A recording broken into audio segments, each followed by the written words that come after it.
Hey everybody, Dave Palamares, aka DaveTheAgent.com from Dovecot Real Estate.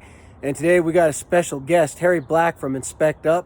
I'm going to go ahead and introduce him and let him talk to you about the importance of having a home inspection when you buy a property.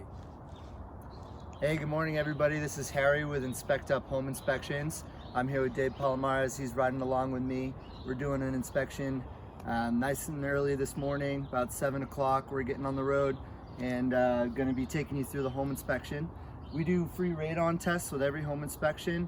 Radon gas is radioactive and it seeps up through the soil into your home, so we want to make sure that you have low levels of that. And yeah, we'll give you a little tour of the home inspection while we go through. Hey Harry, why is an inspection important for buyers? I mean, the main reason is obviously to keep yourself protected. You don't want to be getting into an investment with any hidden surprises. But I think what a lot of inspectors miss on is really setting up the home owner for a more comfortable experience in the house when they do move in, knowing where things are located, what they do, how to maintain them. So we really focus on explaining the ins and outs of the house as much as identifying any potential issues. All right, awesome. All right, so we're going to head out. We're going to Eden, Utah now. It's on the east side of the Wasatch from Logan. It's a up and coming snow. It's early in the morning. I haven't had my Wheaties yet. A ski resort. That's the word I'm looking for. It's an up and coming ski resort. It's becoming more and more popular, and the property that we're going to be inspecting is going to turn out to be an Airbnb more than likely than a long-term rental. And so again, Harry's going to take us through the inspection process. We're going to point out a few things in the inspection. And thanks again for coming along with us today. Again, Dave the Agent from Dovecot Real Estate and Harry Black from InspectUp.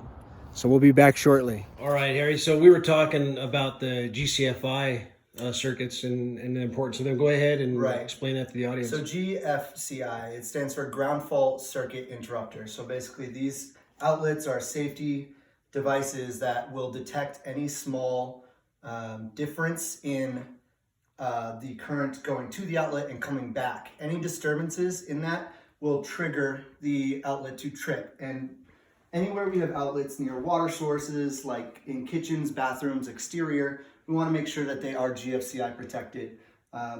Best way to check is buy yourself an outlet tester with a GFCI test button on it. Now, we plug that in, we can see that it's wired correctly, indicated by the two lights on the right. And if I hit that test button, it's going to trip the outlet.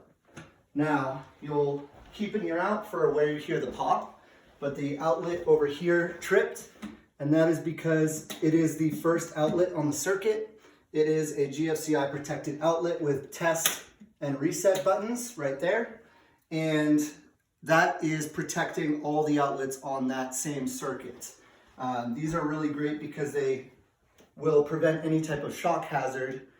If there was water building up on this countertop, electricity could actually jump to that water source. So we want to make sure that we get rid of that shock hazard. You said jump to it? Like it doesn't necessarily even have to touch it? It'll arc. It can actually jump, from the outlet to the water source. Wow. So GFCIs are great safety devices, really important, and you want to make sure that your house is up to par with today's safety standards. All right. Thanks, Harry. And the next thing we're going to take a look at is the deck. Oh, yeah. You want to focusing on deck construction. Yep. All right. Well, let's head over here. You want to tell us about the decking? Yeah, I'm just going to give you a couple tips and things to look for when you're looking at your deck and making sure that there are good construction practices used. So a couple things we're looking at. Big thing is the ledger board attachment. The ledger board is this vertical board going across the siding here. And you can see it has offset lags going all the way across, lag bolts. Those are great connections, and that's what we want to see. Having them offset makes splitting less frequent. When you say offset? As staggered, sorry. Okay. So you can see how it goes in a zigzag pattern rather than straight across. Oh, okay. So that lessens the likelihood of splitting across the board, right? And then we have joist hangers. So these boards going across are the floor joists. Those are going to hold up the deck boards, and we have joist hangers holding those against the ledger. Those look great. We want to make sure every floor joist has a joist hanger to the ledger board. We also want to make sure that the ledger board is not installed over the siding. We want it to be directly attached to the sill plate, which is between the first story wall and the second story wall. Now, with the support beams, you want to make sure that the girders here, this board going across, is being supported directly by the support beam. A lot of times what will happen is you'll have the girder just nailed to the support beam, and then all the load from the deck is being supported by the fasteners, not by the support beam itself. So you're relying on the strength of a screw or a nail rather than the sheer strength of the support beam itself.